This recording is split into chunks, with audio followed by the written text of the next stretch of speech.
Tungod sa nagbuntag nga ulan, nakasinati og landslide ang usa ka lugar sa Davao Occidental. Samtang nagpatuman og face-to-face class suspension sa managlahing lugar sa Davao Region tungod sa epekto sa easterlies sa riyon.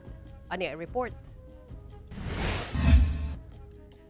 Nakasinati og pagdahili sa yuta ang sitio Kidaman, Barangay Bugis, Jose Abad Santos, Davao Occidental atol sa pag-ulan Miyerkules sa buntag. Sa impormasyong nakuha sa GMA Super Davao gikan sa lokal nga kagamhanan sa Jas, nagpasidaan kini sa mga motorista nga likayan una ang lugar. Nakatagda sab nga magpahigayon og clearing operation ang MDRRMO Jose Abad Santos. Una na sab gisuspende ang klase sa tanang level sa mga tulunghaan sa lungsod, lakip ang trabaho sa gobyerno tungod sa daot nga panahon.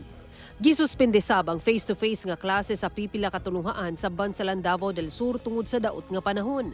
Sigon ni James Paul Delgado, ang Information Officer sa Bansalan LGU, sa pakiginabi sa GMA Super Davao, dili moubos sa 15 ka barangay ang nagdeklara og suspensyon sa klase ug gipatuman una ang blended learning. Nagpatuman sab og suspensyon sa klase ang anaa sa dulan 40 ka mga barangay sa Davao City tungod sa daot nga panahon sukad pa Martes sa gabii.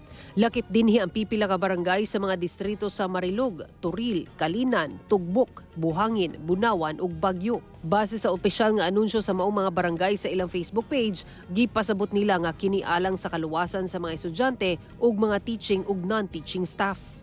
Samtang naka-blue alert status ang Davao del Norte Provincial Disaster Risk Reduction and Management Office gumikan sa posibleng epekto sa daot nga panahon hatod sa easterlies sa Davao Region.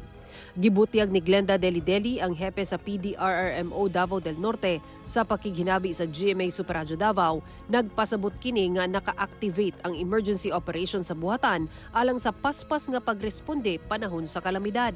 Dugang pa ni Deli, gawa sa blue alert status, naka-standby sab ang mga water ug land assets sa buhatan.